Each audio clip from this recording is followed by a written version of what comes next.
Setelah kematian Yesus di kayu salib dan pada di hari kebangkitannya, dia menampakkan diri kepada murid-muridnya di pantai Danau Tiberias. Di pantai itu berkumpul Simon Petrus, Thomas, dan Nathanael untuk pergi menangkap ikan.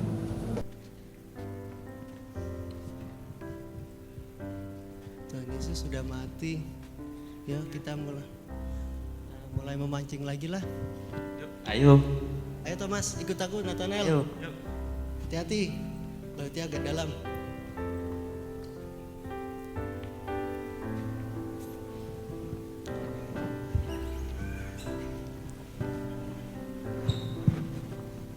Kamu pegang ujung jala sana ya? Ya. Oke. Nah, kita lempar. 1, 2, 3. Ya. Aduh, ikannya nggak ada. Gak ada ikan di sini. Sana coba. 1, 2. Aduh, ikannya pada puasa ini. Iya. Pada puasa. Gak mau dijala ini. Ikannya pada kemana ya?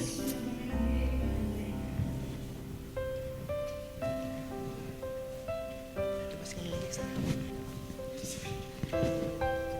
Hai anak-anak, adakah kamu mempunyai lauk pauk? Tidak ada. Tidak ada.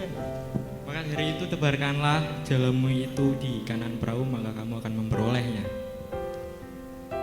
Coba kita coba. Baiklah, kita Sebelah kanan ya. tebarkan. Coba. 3. Oh, berat sekali. Banyak sekali. Berat sekali ini. Ayo kita dapat Tidak ikan. kuat ini. Ah, puji Tuhan. Ayo, kita bawa ke pantai. Ayo kita bawa. Asik.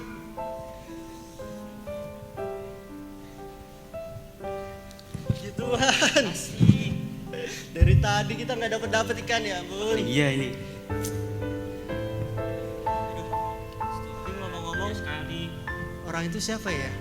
Wah, aku tidak mengenalnya Petrus.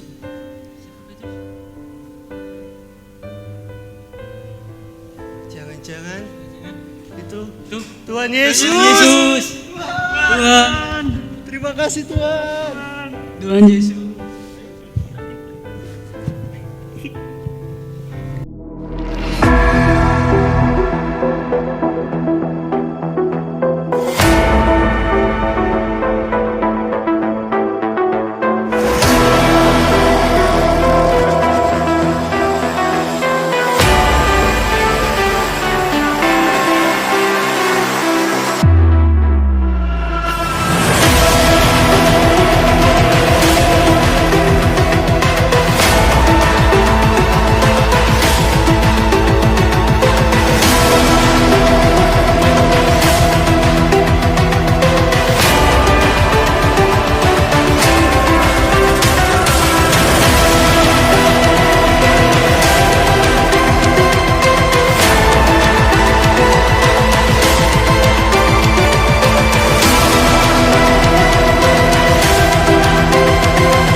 untuk bangkit berdiri.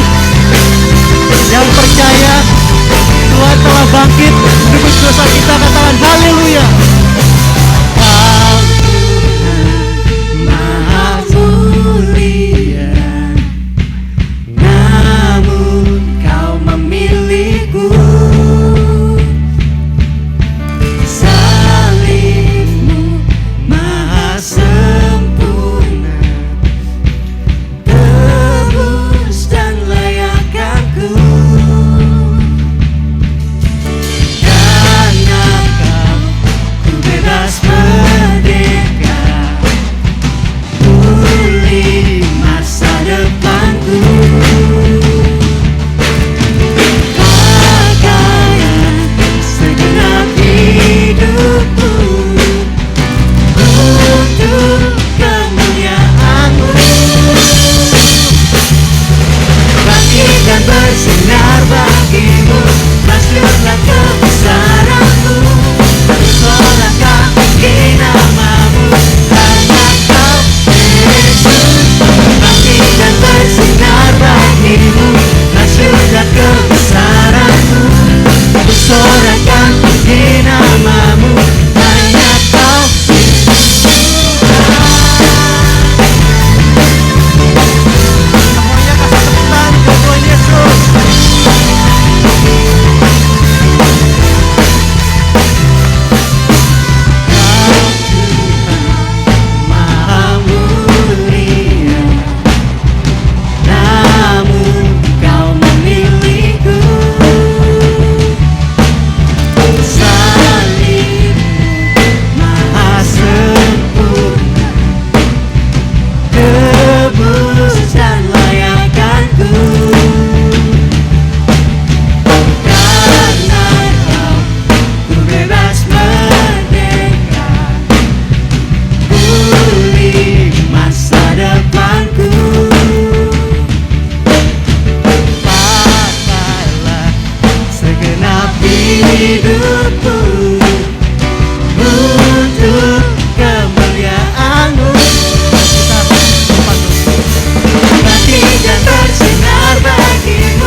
pilihan Allah, dengarlah panggilannya untuk mengenapi firman-Nya.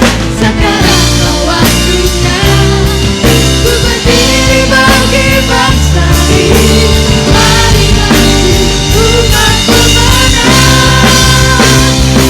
bukan lagi nyatakan kebesarannya, bukan lagi nyatakan kemuliaannya, sampai setiap lutut bertelut, semua lidah mengaku Yesus Kristus dialah Tuhan, Raja segala raja.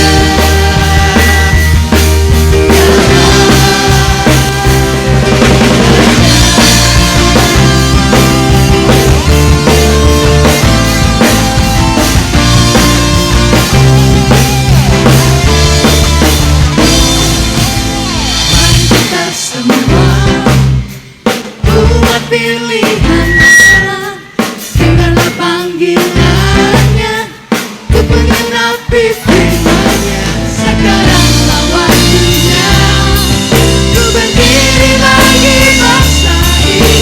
Mari maju umat pemenang, bukan lagi nyatakan kebesarannya, bukan lagi nyatakan kemuliaannya, sampai setiap lutut bertelut, semua lidah mengaku Yesus Kristus dialah Tuhan, Raja segala raja.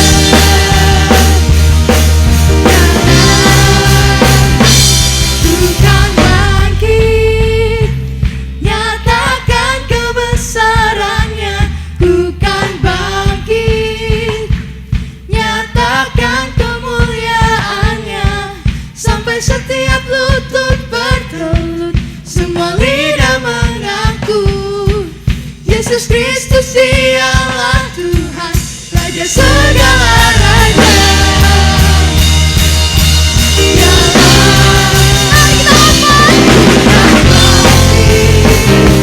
Nyatakan kebesarannya, bukan bangkit, nyatakan kemuliaannya, sampai setiap lutut bertelut, semua lidah mengaku Yesus Kristus dialah Tuhan, Raja segala raja.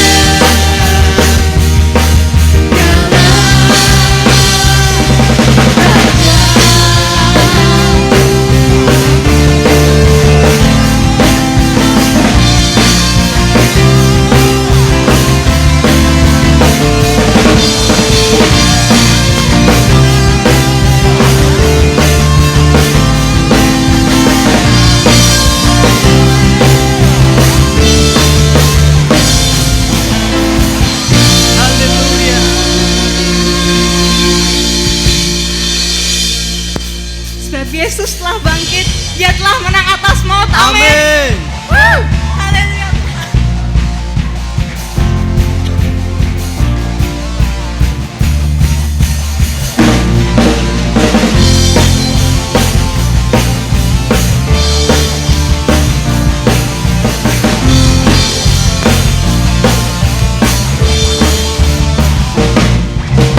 Kuasa maut telah dikalahkan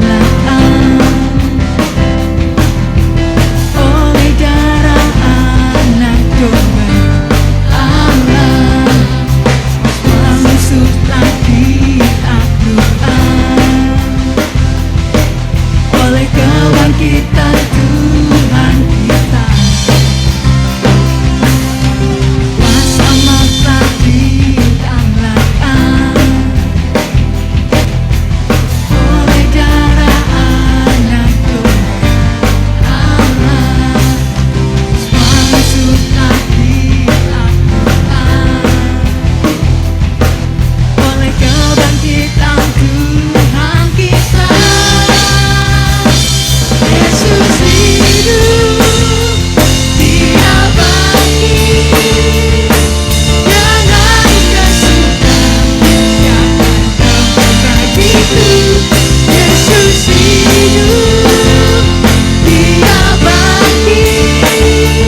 Ku bebas, bebas, bebas karena pengampunannya. Ku bebas, bebas, bebas karena kasih-Nya. Ku telah bebas, bebas, Dia tinggal di dalamku. Oleh kasih-Nya aku bebas. Ku bebas, bebas, bebas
Here I am to worship, here I am to bow down, here I am to say that you're my God. You're altogether lovely, altogether worthy, altogether wonderful to me.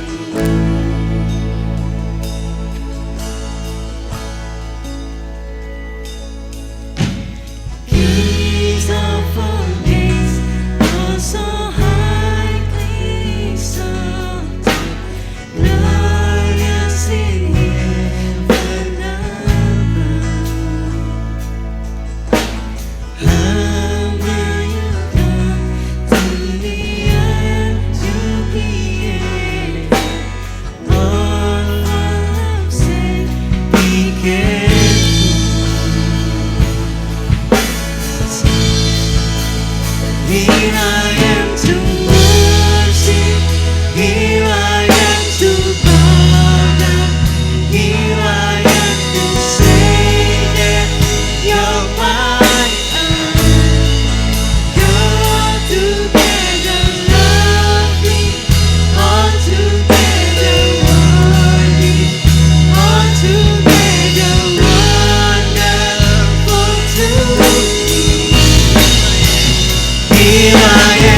to say that you're my God.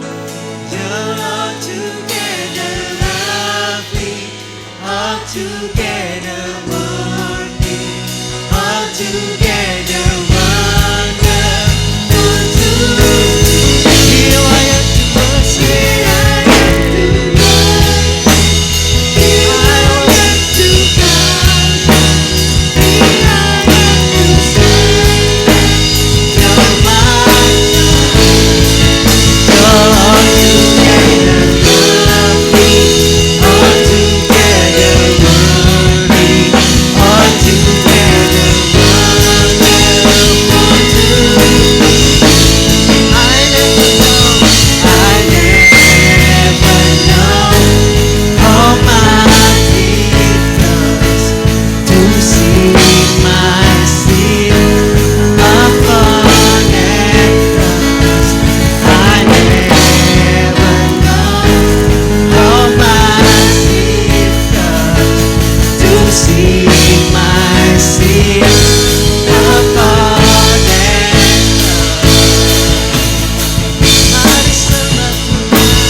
Terima kasih Tuhan. Terima kasih Bapa. Kami percaya Engkau ada tengah-tengah kami. Kami percaya Engkau yang sudah bangkit itu pun ada tengah-tengah kami. Dan biarlah kami boleh mengalami kuasa kebangkitan itu Tuhan. Sehingga hidup kami semakin hari semakin bersemangat di dalam Engkau. Karena ada pribadi yang luar biasa, yang hidup dan berkuasa dan bangkit dalam kehidupan kami. Terima kasih Bapa, berbicaralah buat setiap kami sore hari ini. Di dalam nama Tuhan Yesus, kita sama-sama siap dengan firman Tuhan katakan. Amin, haleluya. Oh. Shalom, apa kabar? I'm so blessed. Ini ibadah kebangkitan ya. Ya, anak-anak muda luar biasa. Tema hari ini adalah New Spirit. Ya, ada semangat, ya, semangat baru. Kok enggak semangat? Ayo semangat, semangat gitu ya. Jadi saya juga semangat, ya, semangat baru. Nah, tadi sudah diperlihatkan drama ya, semangat baru ketika ketemu Tuhan. Ya memang Paskah kebangkitan ini merupakan momen yang yang penting. Kalian harus tahu bahwa Paskah dan kebangkitan adalah momen yang penting bagi kita sebagai orang percaya. Ya, karena lahirnya iman Kristen itu bertitik tolak dari hal ini, yaitu kita percaya dia mati dan dia dibangkitkan kembali. Di dalam 1 Korintus pasal 15 ayat 4, 1 Korintus 15 ayat 4 dan 5 dikatakan di situ, 1 Korintus 15 ayat 4 sampai 5, bahwa ia telah dikuburkan dan bahwa ia telah dibangkitkan pada hari yang ketiga sesuai dengan kitab suci. Ayat 5, bahwa ia telah menampakkan diri kepada Kefas dan kemudian kepada ke-12 muridnya. Jadi Rasul Paulus menyampaikan, dikatakan kepada jemaat di Korintus tentang makna Paskah, ya, tentang makna Paskah yang paling hakiki, dikatakan harus mendasari iman, itu menjadi dasar iman kita sebagai orang percaya bahwa ya kita harus percaya bahwa Allah yang kita sembah itu bangkit, mati dan bangkit, dikubur dan pada hari ketiga dia bangkit, dan itu membuat kita memiliki iman, saudara. Nah, kenapa saya katakan itu penting? Karena bagaimana seandainya Yesus gak bangkit? Coba. Kalau Yesus itu mati dan gak bangkit, tentunya kita sebagai orang percaya, dikatakan Rasul Paulus mengatakan kita adalah orang-orang yang paling malang. Sebab tanpa kebangkitan, tanpa kematian dan kebangkitan Yesus, iman kita kepada Tuhan itu sia-sia. Ya. Sia-sia. Karena enggak ada pengharapan, enggak ada kebangkitan. Ya. Rasul Paulus berkata, kalau enggak ada kebangkitan mendingan kita makan minum, ya, pesta pora mati, enggak ada yang namanya penghakiman, enggak ada kebangkitan, ya. Kalau kita melihat dari empat agama besar yang mendasarkan kepribadiannya pada pemimpin, ya, 4 agama besar itu hanya agama Kristen yang pemimpinnya mati dan bangkit dan enggak ada kuburnya. Maksudnya kuburnya kosong, ya. Jadi kuburnya ada tapi kosong, ya, ketika itu. Karena ketika kita berangkat ke Israel memang kita diperlihatkan itu kuburnya Yesus. Tapi kosong, ya, terbuka dan kita bisa masuk lihat. Tapi pemimpin agama lain kuburnya ada, ya, itu yang membedakan. Kenapa? Karena pemimpin kita, Tuhan yang kita sembah itu mati dan dia bangkit. Amin. Percaya nggak dia bangkit?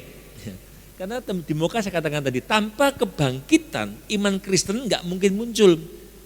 Kita nggak mungkin memiliki iman tanpa dia bangkit, nggak punya pengharapan.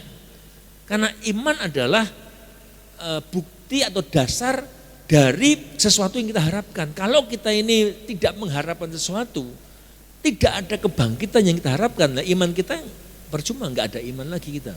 Makanya iman itu tanpa iman kebangkitan, tanpa kebangkitan iman Kristen kita itu sia-sia, nggak ada pengharapan lagi, saudara. Jadi ketika itu kalau Yesus nggak bangkit, ya apa ya? Murid-murid itu hanya sebagai simbol kekalahan tentang kepercayaannya. Jadi ya tanpa kebangkitan mungkin ya murid-murid akan hanya mengingat Yesus itu sebagai guru mereka, bahkan mungkin teman mereka, karena mereka akan ada yang sebaya gitu kan, ya. Dan tanpa penyalipan katakan hanya akan melenyapkan harapan mereka akan Mesias. Dikatakan di dalam 1 Korintus 15 ayat 14, kita lihat sebentar ya. Ayatnya yang mendukung. 1 Korintus 15 ayat 14. Tetapi andai kata Kristus tidak dibangkitkan, maka sia-sialah pemberitaan kami dan sia-sialah juga kepercayaan kamu. Dan maka kita akan tetap ada di dalam dosa karena tidak ada kebangkitan. Nah, kita belajar hari ini ya. Lalu bagaimana seharusnya kita menanggapi berita kebangkitan Yesus? Ya. Apa yang harus kita lakukan? Kita baca Yohanes 21 ayat 1-14 tadi ya, yang drama singkat dilakukan oleh teman-teman lain semua. Yuk kita baca sama-sama saja. Yohanes 21, perhatikan ya ayat kita hari ini, Yohanes 21 ayat 1-14 ya. Catat kalau perlu ditulis. Yohanes 21 ayat 1-14. Yuk sama-sama baca. Kemudian Yesus menampakkan diri lagi kepada murid-muridnya di pantai Danau Tiberias, dan ia menampakkan diri sebagai berikut. Di pantai itu berkumpul Simon Petrus, Thomas yang disebut Didimus, Nathanael dari Kana yang di Galilea, anak-anak Zebedius dan 2 orang muridnya yang lain. Kata Simon Petrus pada mereka, aku pergi menangkap ikan. Kata mereka padanya, kami pergi juga dengan engkau. Mereka berangkat lalu naik ke perahu, tapi malam itu mereka tidak menangkap apa-apa. Ketika hari mulai siang, Yesus berdiri di pantai. Akan tetapi murid-murid itu tidak tahu bahwa itu adalah Yesus. Kata Yesus pada mereka, hai anak-anak, adakah kamu mempunyai lauk pauk? Jawab mereka, tidak ada. Maka kata Yesus pada mereka, tebarkanlah jalamu di sebelah kanan perahu, maka akan kamu peroleh. Lalu mereka menebarkannya dan mereka tidak dapat menariknya lagi karena banyaknya ikan. Maka murid yang dikasih Yesus itu berkata kepada Petrus, itu Tuhan. Ketika Petrus mendengar bahwa itu adalah Tuhan, maka ia mengenakan pakaiannya, sebab ia enggak berpakaian, lalu terjun ke dalam danau. Murid-murid yang lain datang dengan perahu karena mereka tidak jauh dari darat, hanya kira-kira 200 hasta saja, dan mereka menghela jala yang penuh ikan itu. Ketika mereka tiba di darat, mereka melihat api arang dan di atasnya ikan dan roti. Kata Yesus, bawalah beberapa ikan yang baru kamu tangkap itu. Simon Petrus naik ke perahu lalu menghela jala ke darat, penuh ikan-ikan besar, 153 ekor banyaknya. Dan sungguh pun banyak jala itu tidak koyak. Kata Yesus pada mereka, marilah dan sarapanlah. Tidak ada di antara murid-murid itu yang berani bertanya kepadanya, siapakah engkau? Sebab mereka tahu bahwa ia adalah Tuhan. Tadi Petrusnya enggak lompat ke air ya. Ya, tujuan khotbah sore ini saya ingin mengajak kita semua bahwa kita harus tahu kebangkitannya membawa semangat baru. Ya, harusnya kita semangat. Kalau kita percaya kita punya Tuhan yang bangkit, setiap saat kita punya semangat. Ya, ada new spirit, sehingga ketika kita tahu bahwa pribadi yang kita sembah itu bangkit, kita pun mengalami kebangkitan, ada harapan. Jadi nggak mudah terpuruk, nggak mudah memikirkan hal-hal yang membuat kita lemah. Ya, kita melihat bagi Petrus dan para murid, memang mereka dalam suasana yang duka, dalam kondisi mereka kehilangan. Mereka kehilangan pemimpin, ya, mereka kehilangan sosok yang mereka kagumi. Bahkan mereka itu mengharap bahwa Yesus itu sebagai pribadi yang nanti membebaskan mereka dari penjajahan Roma ketika itu. Ya, menganggap demikian Mesias ini akan membebaskan mereka. Tapi pada saat itu mereka sudah kehilangan pengharapan. Bagi Petrus dan kawan-kawan tadi kita baca, mereka dalam suasana duka, kehilangan guru dan mungkin teman. Memang ikut Tuhan itu dibutuhkan itu yang namanya tough, ya, ulet, ya, butuh yang namanya iman yang kuat. Memang sebagai sebagian orang percaya ikut Tuhan itu enggak gampang katanya, ya, enggak gampang, butuh keuletan, butuh tough. Kadang kita bisa merasakan Tuhan itu benar-benar nyata, kita bisa nikmati, ya, sering saya rasakan Tuhan begitu benar-benar nyata bisa kita rasakan, kita nikmati. Tapi kadang juga dia rasanya kok menghilang. Rasanya kok ya Tuhan gak ada. Ya. Apa ganti? Rasanya Tuhan kok jauh, gitu kan? Gak ada Tuhan. Ya. Rasanya kok wah gimana Tuhan? Ya. Makanya kita mau belajar seolah-olah kita tuh berjalan sendiri tanpa Tuhan, ya, seolah-olah Tuhan itu jauh, ya. Makanya kita mau belajar hari ini ya, kita harus belajar benar-benar.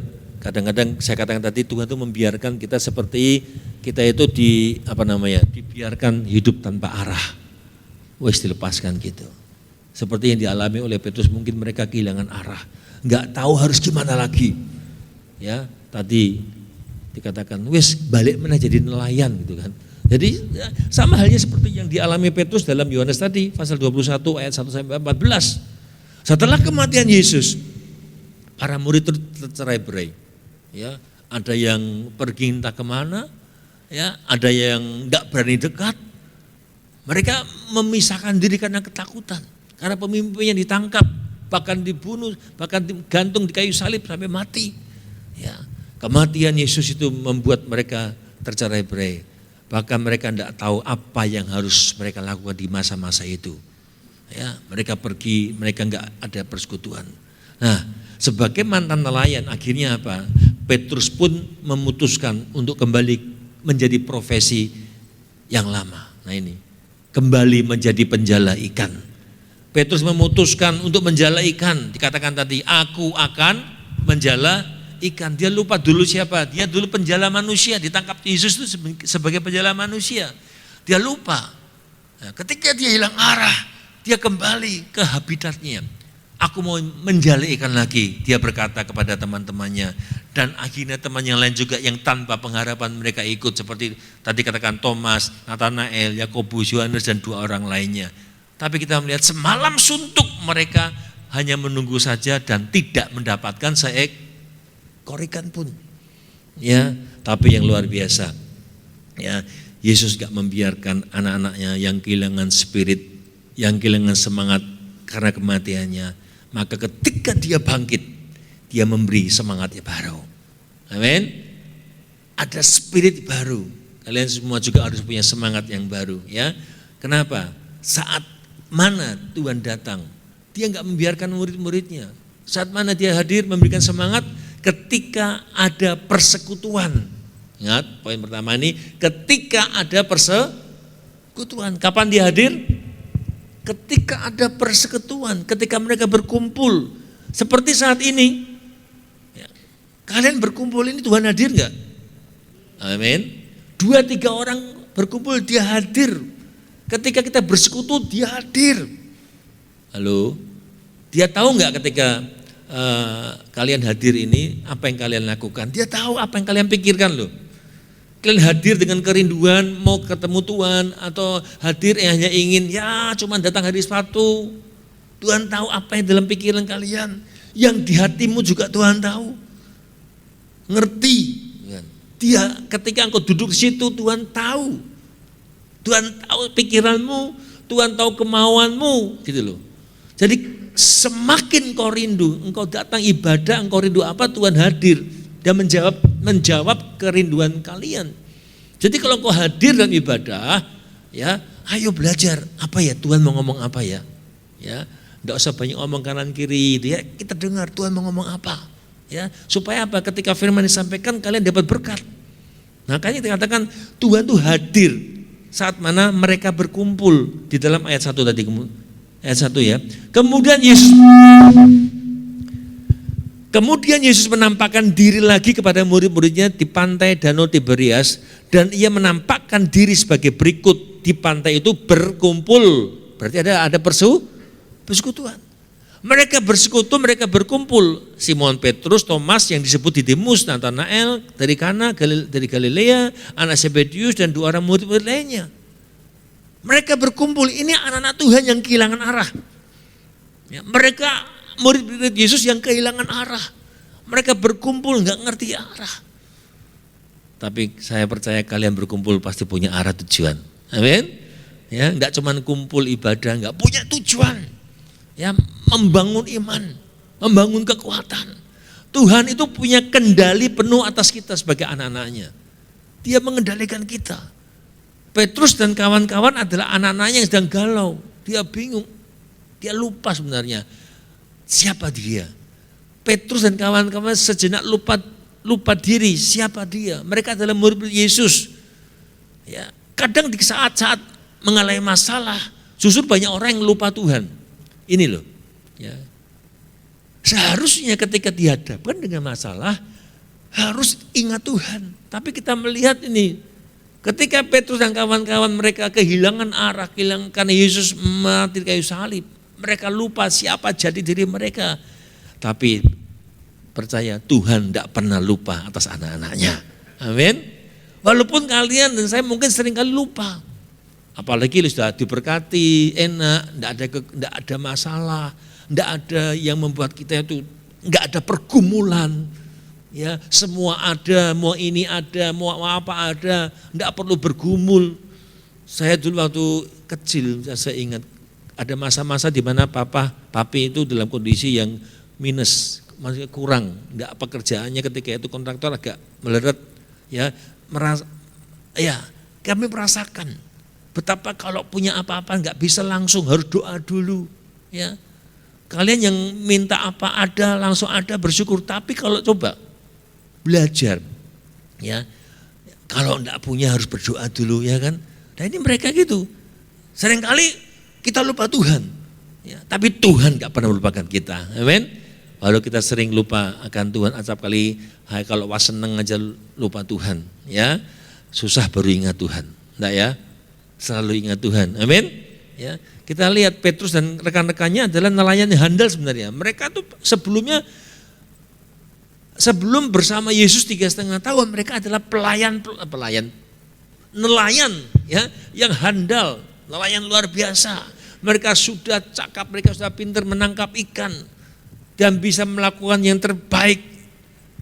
Ya, enggak mungkin gagal menangkap ikan, saudara. Tapi pagi itu, ya, mereka gagal. Ya, saudara. Dan pagi itu mereka merasakan, tapi ketika itu mereka kembali merasakan. Kenapa? Karena ketika mereka jumpa kembali Yesus, ya, dikatakan Yesus mampu membalikkan keadaan mereka. Ketika Yesus datang di tengah-tengah mereka, di tengah perkumpulan mereka, Yesus membalikkan keadaan yang buruk, yang tidak punya spirit lagi. Aduh, semalaman tidak entok ikan, ya kan? Enggak ada ikan. Tapi ketika Yesus datang, ya, anak-anak adakan lauk, ya kata dia, semangatnya kembali. Ya. Yang tadinya ditinggal pemimpinnya, ya, kita melihat ketika ditinggal pemimpinnya, mereka punya pengalaman sebagai nelayan, ya, tapi mereka tidak dapat satu ekor pun. Ayat 3 saya tadi, dalam semalaman mereka tidak mendapatkan seekor pun. Tapi pagi itu, ya, menjadi pagi yang indah bagi mereka karena kehadiran Yesus ketika itu menimbulkan semangat lagi. Saya bisa bayangkan ketika semalaman mancing nggak dapat apa-apa, jengkel nggak jalan. Saya dulu sering mancing di laut, di tengah gitu kan, di dam, ya, semalaman nggak dapat, pagi-pagi jemput, rasanya jengkel, ya, semalaman nggak dapat, ya. Ini semalaman nggak dapat, saudara. Tapi ketika Yesus datang, ya, semalaman nggak dapat ikan, kehadirannya menimbulkan semangat baru. Weh, ketika jalan disuruh melempar ke kanan, wih, dapat banyak, saudara. Jalan yang kosong tadi katakan, ya, berisi ikan yang banyak. Bahkan mereka dipanggil, diajak sarapan bersama-sama oleh Yesus sendiri. Wow, luar biasa. Kenapa? Ada persekutuan di situ. Yesus hadir. Dia bangkit ketika kalian membangun persekutuan, ya. Secara korporat demikian Tuhan hadir di rumah, bersekutu dengan Bapak Ibu, ya, dengan teman komsel kalian mungkin berempat berdua, Tuhan hadir, ya. Dan ketika Tuhan hadir, Dia nyatakan kuasanya. Yang tadinya semalam enggak ada ikan, ketika Dia hadir, Dia katakan tebarkan jalan ke kanan, ikan yang banyak didapatkan, saudara. Mengikuti Yesus bukan berarti akan selalu berjalan mulus, ya, mendapatkan semua yang kita inginkan. Sebaliknya akan ada musim di mana kita seperti berjalan enggak ada arah, saudara. Tapi kalau kita melihat tadi, ya, Tuhan tidak ingin kita menjalani dengan kepanikan. Tuhan ingin kalian juga, ya, menjalani hidup jangan gelisah. Dia mau kita tenang, ya. Dia mau kita berjalan dan menunggu waktu Tuhan. Waktu kita enggak tahu caranya gimana, Tuhan, percayalah, ya, bahwa percayalah firman itu ya dan amin. Makanya ada nyanyian, hidupku menggenapi firman-Mu, tanda mujizat apa? Menyertai tiap langkahmu. Jadi ayo hidupi firman, ya. Ada masalah, lakukan firman, maka setiap langkahmu itu disertai dengan mujizat. Amin.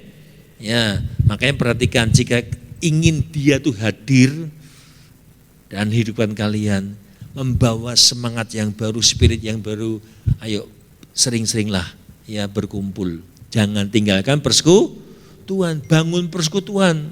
Ada komsel kan? Ya, komsel itu digalakkan. Mungkin kalian ya berempat ya buat grup sendiri, itu orang-orang yang kalian bisa ngobrol di situ ya, apapun, apalagi ngobrol tentang Tuhan, gimana engkau hari ini dapat apa, baca firman, itu Tuhan hadir. Dan ketika dia hadir, dia nyatakan kuasanya. Amin. Jangan tinggalkan jam-jam ibadah, ngomong kanan kiri, jangan lupa ibadah. Ya. Jangan lupa ibadah, karena ketika kita datang, hadir dan berkumpul, dia hadir. Amin. Itu yang pertama, dia hadir saat ada persekutuan. Yang kedua, kenapa? Ketika dia bangkit, dia juga memberi harapan yang baru. Harapan baru. Jika ada kebangkitan berarti ada apa? Ketika ada kebangkitan berarti ada kehidupan, ya kan? Ada kehidupan. Kalau ada kehidupan ada harapan, benar enggak?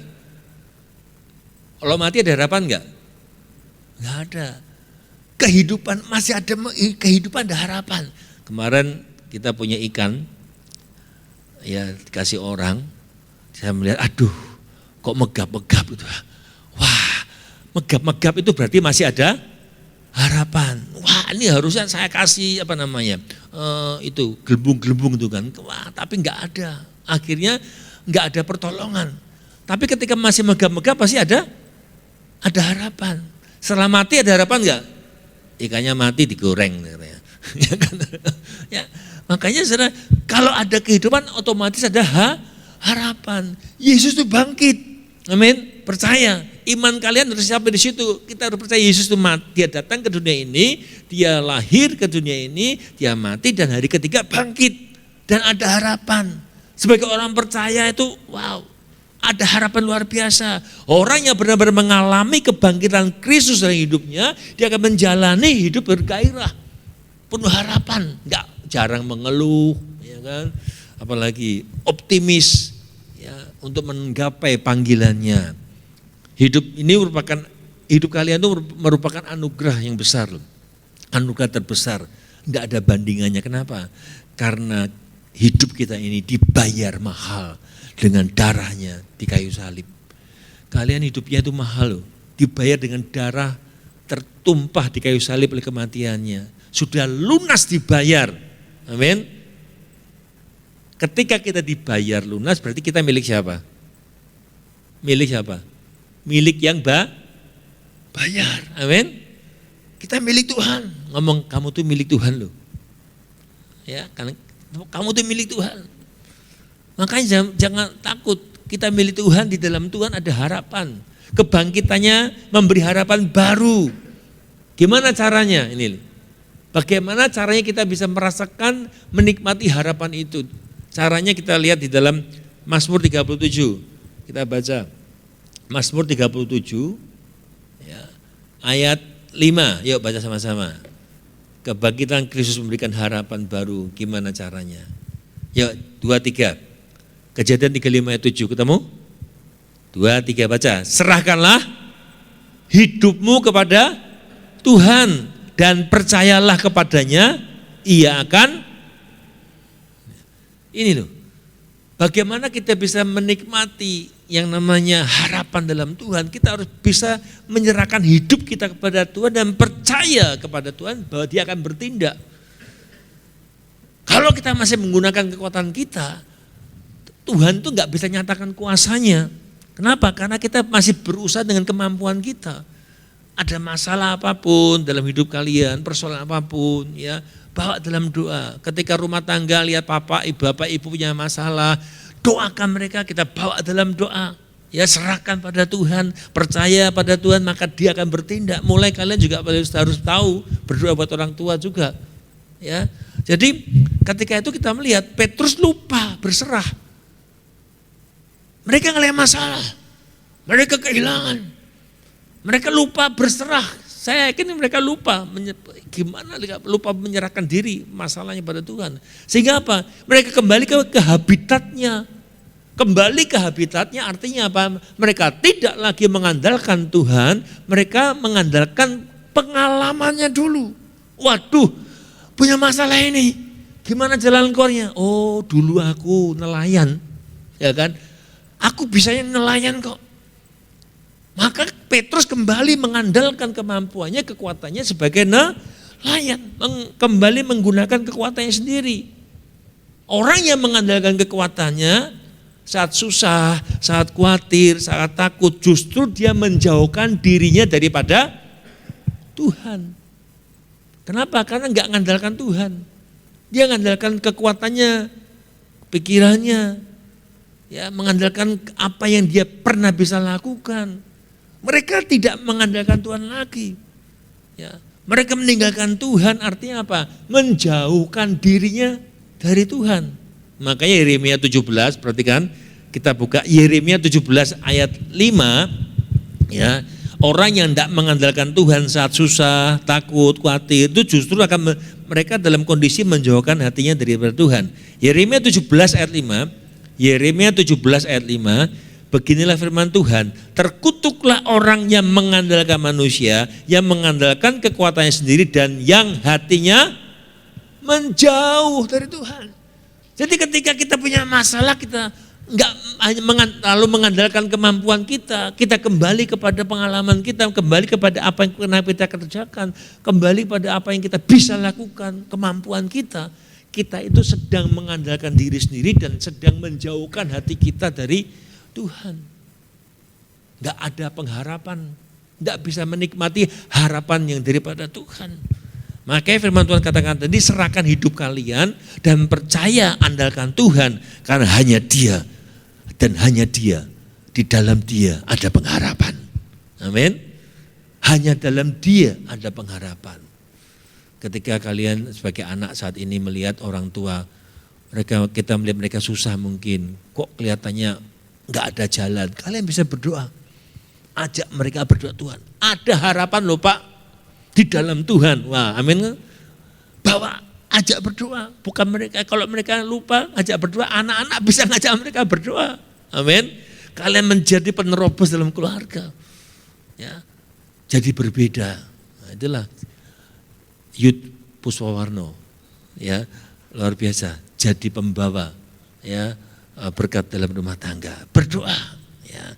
Maka harapan ya akan kembali. Kita melihat tadi, saat kembali mengandalkan Yesus, artinya saat Petrus kembali melihat Yesus, saat dia diingatkan akan Tuhan, saat dia kembali diingatkan akan harus mengandalkan Tuhan, Petrus memiliki semangat baru.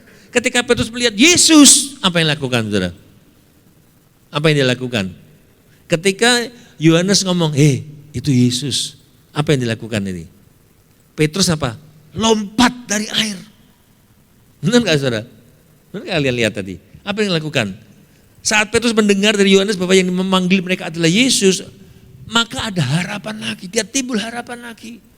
Yang tadinya Yesus mati, apa yang harus kita lakukan? Tidak punya pengharapan. Tapi ketika dia melihat Yesus, wow, harapannya bangkit kembali. Ada spirit baru lagi, harapannya muncul lagi. Maka dia tidak mikir jauh, dia langsung lompat. Dan dia sempat pakai jubah. Kalau di Israel kan mereka pakai baju dalam dan pakai jubah di luar. Artinya dia menghormati ya Yesus ya. Dia lompat ke darat, ya, kembali semangat. Makanya ini ketika dia mendengar Yohanes berkata, itu Yesus, ini bicara apa? Kita belajar memiliki telinga yang peka. Belajar memiliki telinga yang peka. Ngomong kanan kiri, telingamu harus peka dengar firman Tuhan. Jangan pekok. Ya kan? Harus peka. Tuhan ngomong apa? Ya, Tuhan ngomong apa? Ya, kalau enggak didengar lama-lama pekok nih gitu ini. Ya artinya kita dengar tapi enggak mau melakukan. Nah, saat Petrus mendengar dari Yohanes bahwa yang memanggil Yesus, ya, dia punya semangat kembali, punya semangat yang baru kembali. Ya, ini penting, makanya punya telinga yang mendengar. Ya, di dalam ayat 7 tadi, ketika Petrus mendengar bahwa itu adalah Tuhan, ia mengenakan pakaiannya lalu terjun ke dalam danau. Itu yang kedua. Ya, punya pengharapan. Yang terakhir dikatakan ketika dia bangkit membuat kita punya hidup yang baru. Ya, ada hidup baru. Roma 6 ayat 14 kita baca. Roma 6 14. Roma 6 ayat 4a. Supaya sama seperti Kristus telah dibangkitkan dari antara orang mati oleh kemuliaan Bapa, demikian juga kita akan hidup dalam hidup yang baru. Kematian Yesus itu menebus dosa kalian dan saya, tapi kebangkitannya membuat kita ini memiliki hidup yang baru. Wow, ada hidup baru. Ya, dia mati itu menebus dosa kita, dia bangkit memberikan kita hidup yang. Salah satu penyesalan yang sering dialami kebanyakan orang yang adalah mereka merasa nggak bisa menghapus dosa yang masa lalu. Ya, merasa nggak bisa menghapus masa lalu. Ingin memutar waktu untuk memperbaiki hidup yang lalu. Nggak bisa mengampuni diri sendiri. Saya pernah mengalami ini ketika awal-awal saya bertobat ya, tahun-tahun 2000-an ya. Saya masih merasa belum layak ketika itu. Aduh, dosaku banyak banget. Dosaku wakeh banget. Jadi saya itu merasa tertuduh terus. Saya merasa enggak layak gitu. Ya. Ketika sekolah Alkitab di The School of Acts, saya ingat itu. Ada pendeta ngomong, kamu harus mengampuni dirimu dulu. Ketika itu saya belum ngampuni, enggak bisa ngampuni. Saya merasa dosa, saya merasa salah, nyesel. Ya, rasanya enggak bisa melupakan kesalahan saya tertuduh terus ya. Dan ketika itu saya diingatkan, saya didoakan dan saya juga harus berdoa, dikatakan kamu harus berdoa lepaskan, kamu katakan ya bahwa kamu mau mengampuni. Makanya saya doakan Jeffrey, aku mengampuni Jeffrey, aku mengampuni dosaku, aku mengampuni semua yang pernah aku lakukan, aku sudah diampuni, saya katakan terus, saya sudah diampuni dan sudah dibebaskan. Dan aku tolak semua segala hal yang buruk atas hidupku di dalam nama Yesus, aku sudah bebas. Sejak itu saya enggak tertuduh lagi.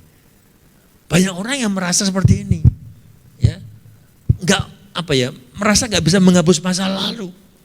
Sebagai orang Kristen kalian harus tahu, enggak perlu risau. Setelah Yesus mati dan dia bangkit dan dia naik nanti dalam kemuliaan kembali ke surga, ya, kita itu sudah.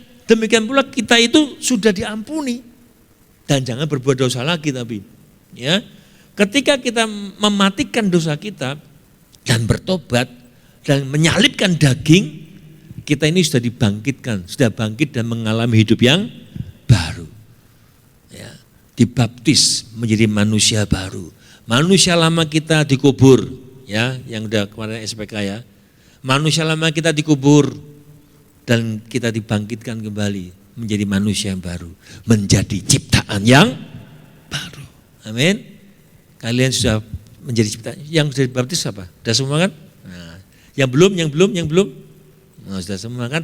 Kalian manusia baru. Amin. Ciptaan baru. Sudah pakai baju putih. Ibaratnya kalian tuh kemana-mana sudah kudus, suci, putih.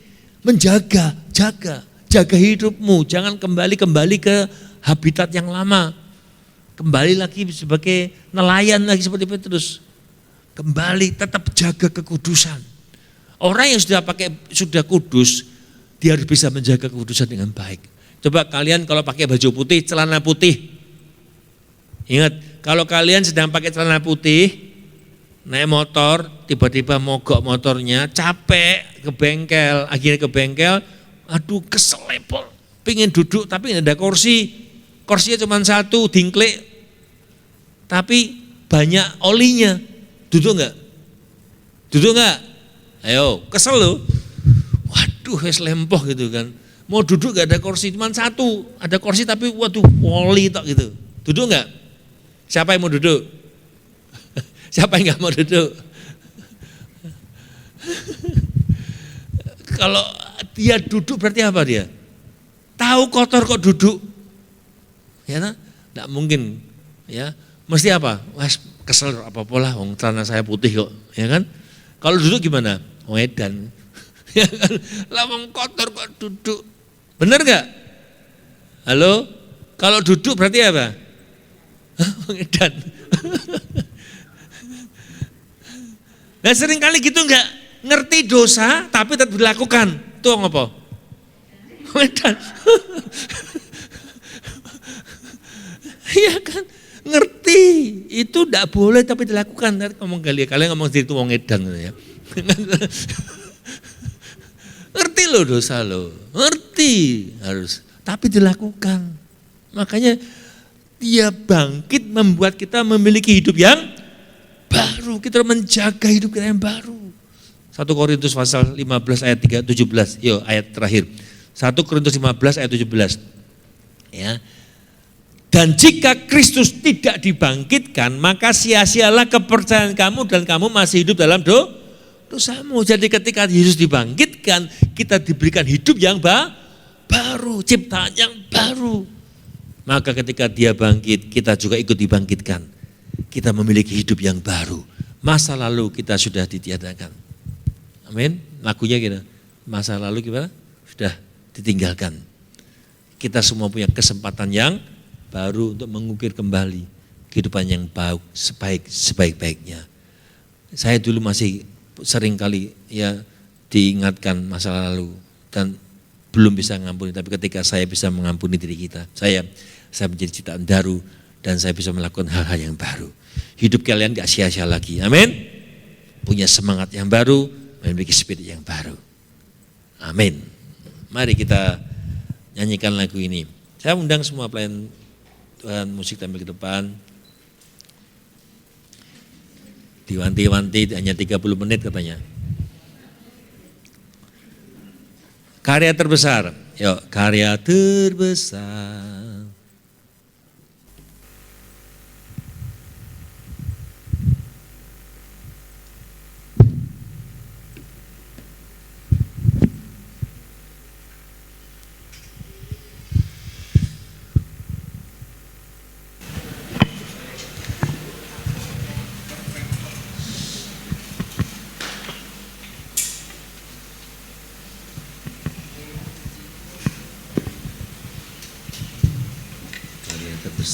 Karya terbesar.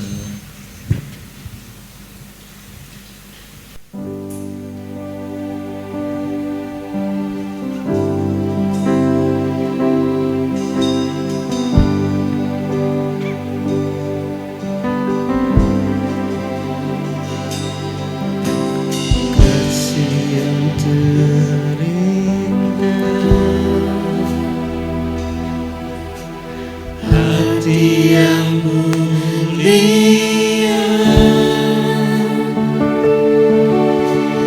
hanya ku temukan di dalam-Mu, Yesusku. Siang dari hatiku, selama setiap waktuku, tiada pernah berubah kasih-Mu. Karya terbesar.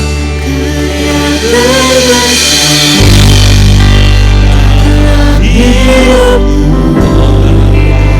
pengorbananmu yang selamatkanku, Engkaulah yang tak ternilai, yang ku miliki dan ku hargai. Yesus Engkau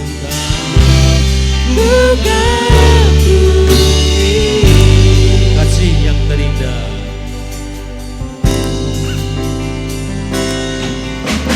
kasih yang terindah,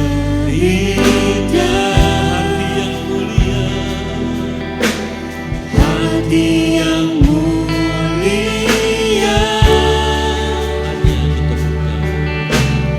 hanya ku temukan di dalam-Mu, Yesusku.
kasih Tuhan.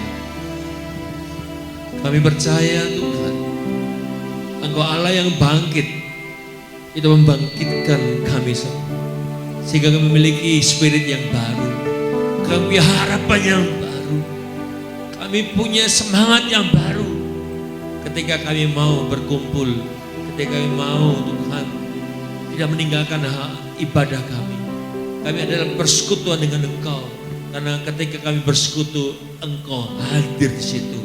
Dan Kau hadir dengan kuasa-Mu Tuhan, yang menghancurkan, menghalau semua hal-hal yang mungkin menghambat hidup kami Tuhan. Sehingga hidup kami semua boleh mengalami hidup yang baru.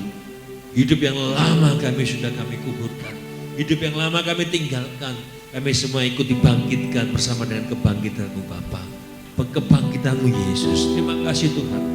Dan biarlah firman-Mu boleh benar-benar terngiang-ngiang atas hidup kami Tuhan. Dan setiap anak-anak muda-Mu boleh bangkit. Enggak ada lagi anak muda yang terpuruk. Mereka menjadi anak-anak di dalam keluarga yang membawa semangat yang baru di tengah-tengah keluarga mereka. Di dalam nama Tuhan Yesus, kami semua diberkati Tuhan, sama-sama katakan